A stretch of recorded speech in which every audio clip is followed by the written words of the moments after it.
I am Father Dion, the Post-Catholic Chaplain of the Headquarters and Headquarters Support Group, Philippine Army. And this is Salita ng Diyos, ang ating gabay.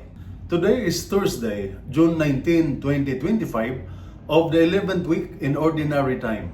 As soldiers, many of the battles you face are not only in the field, but within. Stress, homesickness, fear, uncertainty, and exhaustion. In the midst of all this, prayer becomes the strongest weapon of your soul. In today's gospel, however, Jesus reminds us, do not babble with empty words in prayer. True prayer is not about the number of words. It is about sincerity, faith, and trust. When a soldier prays from the heart, he gains strength, not just in body, but in spirit.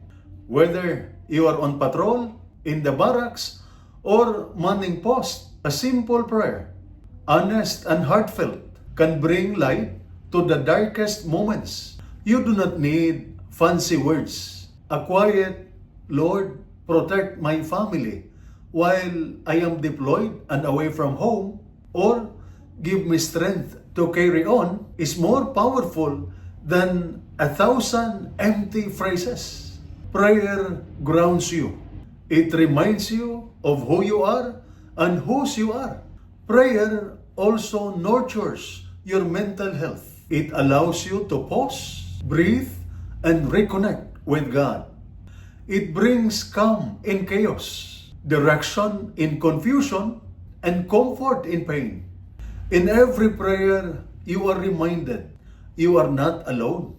In every hardship, there is grace. In every silence, God listens. And this is Salita ng Diyos, ang ating gabay.